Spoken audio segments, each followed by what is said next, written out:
what's one thing that Connaughton has to do just to prepare himself for the playoffs? Ooh, great question. Sleep, probably.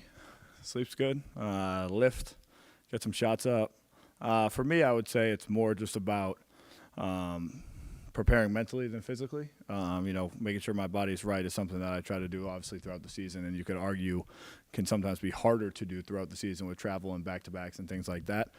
Playoffs, it's a little bit more of a structured schedule. So I would say for me, it's more about making sure that I understand the role that I have to play, be great in my role, and, kind of be present with it. You can always look ahead. You can always look back to plays you want to make, should have made, but you're taking time away from what you can do to be great in that moment. So try to just make sure I have that under control and ready for, game one. Do you like this amount of time, this amount of build-up to a game where you got a full week before it actually tips off? Doesn't matter to me. I think you got pros and cons to both sides. If it's quick, you got less rest. If it's not quick, you got more rest, but you got more time to mentally wait, and you're itching to get out there. So for me, I would say it is kind of what it is, and it's about taking advantage of the opportunity and the time that you have to get your body right, to get the nicks and bruises out, to sharpen your skills, and just be patient. And I think patience is tough, especially with guys at our level, because you're excited and so excited to get to playoffs. What do you like the most about this time of the year? I'd say a mixture of everything. I'd say the atmospheres. I think the unique part of going through, obviously dating myself a little bit with the bubble and everything, the atmosphere was so different. And to see the atmosphere last year and to feel the playoff atmosphere that I remember from my first few years in the NBA, that first run we had here, that atmosphere is on a different level. The way the fans of Milwaukee and the fans of opposing arenas bring it, the excitement to feed off the atmosphere at home, the excitement to want to silence the atmosphere away. I think those things are, kind of difference makers in series. It's difference makers in young guys versus old guys, veterans versus rookies, guys who have been there, guys who haven't, guys who are built for the moment, guys who aren't. And so to feed off that and to enjoy it and to be excited about it, I think is important. Is there so Drew was kind of saying, well, a late game in regular season kind of feels maybe the same late game playoffs. Obviously, the weight of the result is different. Yeah. Would you agree with that? Like, do you think the late game stuff you've been through in a regular season compares to the Eastern Conference Finals you've been in, the finals, or is there a little bit of a difference? You mentioned atmosphere, things like that. Is there? Look, I think when you do it at a high level, you realize it after the fact. I think when you're in the moment, taking a moment, for lack of a better word, to enjoy that moment is important.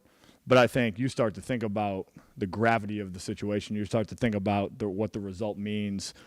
You're worrying about things you can't necessarily control in that moment. And so I would say is, enjoying the moment, and seeing that and remembering what we went through last year. It wasn't a perfect run. We didn't win 16 straight games. You know what I mean? And if we let, I would say, the gravity of those moments carry over to the next game, or we let the successes of those moments carry over to the next game, we were kind of putting ourselves behind the eight ball. And so I would say, obviously, late in the game in the regular season has a different atmosphere to it than late in the game in a playoff game. But how do you make sure that you're not letting that affect you? You're understanding it's still a 94-foot court. Rims are still 10 feet tall. And the three-pointers are still the same distance. So how do you just understand that, have some enjoyment with it, don't think of the pressure of it? I feel like in college they say, the toughest thing to do is beat, a team 3 times in 1 year. Yeah, try 8.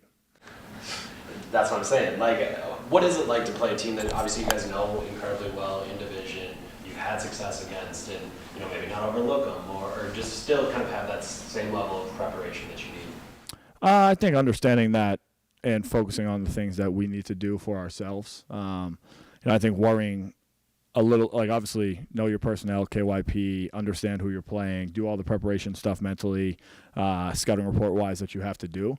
But understand that at the end of the day, worrying more about ourselves, I think, is more important than worrying about the other team. I think we've done that here since Jump Street, since the day I got here. And that's kind of understanding, hey, we beat them 4 times, but that's in the past. You know, we got to win one game. And I think what we did really well last year was we took it one game at a time. And we didn't win every game, but we took it one game at a time. We learned from wins and losses, and then we put that game behind us and we moved on to the next one. And so I think we want to look at tomorrow as we got one game in front of us. They're a great team. They have phenomenal players. They got a lot of talent. They're well coached. How do we make sure that we're doing the things we have to do to win the game on our end? We talk a lot about DeRozan. Drew said we probably sleep on Zach a little bit. How do you stay focused on 2 wing scorers that can kind of go off on any night like that? I'd say it's playoff basketball, right? I don't know how you sleep on Zach. You watch one of his dunks, you wake up pretty quick. But I would say, they're both tremendously talented. They're both phenomenal players. I'd say they're both having all-star caliber seasons.